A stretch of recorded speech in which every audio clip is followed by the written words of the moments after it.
नमस्कार। आपका बहुत बहुत स्वागत है हमारे प्लेटफॉर्म पे।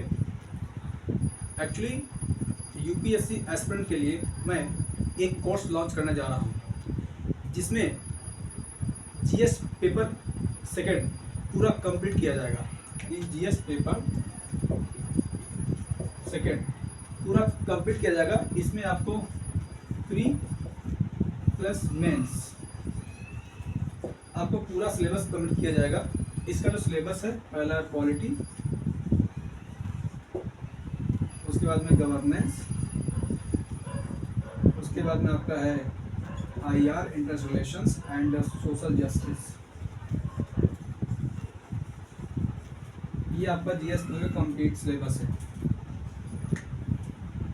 तो और जो हम जो क्लास स्टार्ट करेंगे वो स्टार्ट करेंगे इंटरनेशनल रिलेशन से। एक्चुअली में प्रेजेंट टाइम में आप देख पा रहे होंगे कि हमारे जो जो पड़ोसी देशों के संबंध है वो काफ़ी बिगड़ते जा रहे हैं, हालांकि बिगड़ चुके हैं। जैसे अभी रिसेंटली में बांग्लादेश में सरकार के तख्ता पलट कर दिया गया देश के यूथ के द्वारा।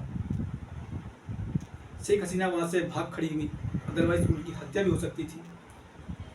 म्यांमार पहले से ही आर्मी रूल के शासन से ग्रस्त है। पाकिस्तान तो आप जानते ही हैं कि हमारे पाकिस्तान रिश्ते आज़ादी से ख़राब चल रहे हैं। बांग्लादेश, अफ़गानिस्तान में वहाँ पर एक आतंकवादी संगठन है, तालिबान ने कब्जा कर रखा है। नेपाल की बात करते हैं, नेपाल कहीं न कहीं चीन की तरफ अपना झुकाव करता जा रहा है। वहीं बात करें श्रीलंका की, तो श्रीलंका में भी सरकार का तख्ता पलट कर दिया गया महंगाई के कारण। वहीं बात करते हैं इंडिया मालदीव के संबंध की बात करते हैं, तो हमारे इंडिया मालदीव के संबंध काफ़ी खराब हो गए थे पिछले कुछ महीनों में खराब हो गए थे।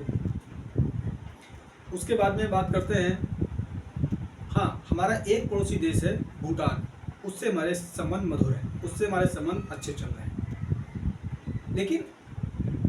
लेकिन जो भूटान है वो इतना शक्तिशाली देश नहीं है, वो इतना सक्षम देश नहीं है कि भारत की मदद कर सकता है।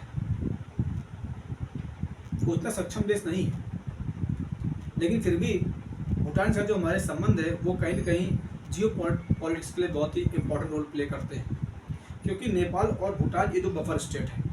अगर कभी चाइना से वॉर होता है तो नेपाल और भूटान, नेपाल का साथ नहीं देगा, लेकिन भूटान तो जो है वो कहीं न कहीं भारत का सपोर्ट कर सकता है जियो पॉलिटिक्स से पॉइंट ऑफ व्यू से। तो हम ये समझने की कोशिश करें आखिरकार इन देशों से हमारे संबंध खराब क्यों हुए, इसके पीछे क्या वजह है। हम रीज़न को समझेंगे कि आखिरकार ऐसा क्या रीज़न हुआ कि हमारे पड़ोसी देशों से संबंध खराब होते जा रहे हैं, हालांकि काफ़ी मात्रा में हो भी चुके हैं। क्या हमारी सरकार एक बार फिर से जो पड़ोसी देशों से संबंध क्या सुधारने की कोशिश कर रहा है, क्या आने वाले टाइम में कोशिश करेगी। वही बात करें यूरोपियन कंट्री की और अमेरिका की, तो अमेरिका चालाक बनिया ही पूरा विश्व जानता है, उसको जिससे प्रॉफिट होता है वो उसी के सामने वो उसी को तारीफ करता है। जब उसका मतलब निकल जाता है तो वो उसको निकाल फेंकता है। यूरोपियन कंट्री की बात करें, यूरोपियन कंट्री प्रॉफिट बेस्ड चलते हैं। तो हम समझने की कोशिश करेंगे कि आखिरकार हमारे संबंध पड़ोसी देशों से खराब क्यों हुए और इसके पीछे बेसिक रीज़न क्या है। प्लस हम ये भी हम विश्व की राजनीति भी समझेंगे, विश्व के जो इंटरनेशनल रिलेशंस हैं उसको समझने की कोशिश करेंगे। आखिरकार कोल्ड वॉर क्या था, ये ग्लोबलाइजेशन क्या है, हम ये भी समझने की कोशिश करेंगे। प्लस हम पड़ोसी देशों के साथ साथ हम जो भारत की जो rest of the world countries हैं उन पर भी संबंधों की बात करेंगे, चाहे हमारा इंडिया रशिया का रिलेशन हो, इंडिया अमेरिका का रिलेशन हो, इंडिया ब्रिटेन का रिलेशन हो, इंडिया जर्मनी का रिलेशन हो, जापान से रिलेशन हो, इंडिया चाइना का संबंध हो। हम इस पर भी पूरा विस्तार से चर्चा करेंगे। आखिरकार हमारे चीन संबंध खराब क्यों है, डिप्लोमेटिकली या जियो पॉलिटिकली हमारे संबंध खराब क्यों है। हम पूरी एक इंटरनेशनल रिलेशंस की पूरी पूरा इंटरनेशनल रिलेशन कवर करके देंगे, और केवल यूपीएससी पॉइंट ऑफ व्यू से।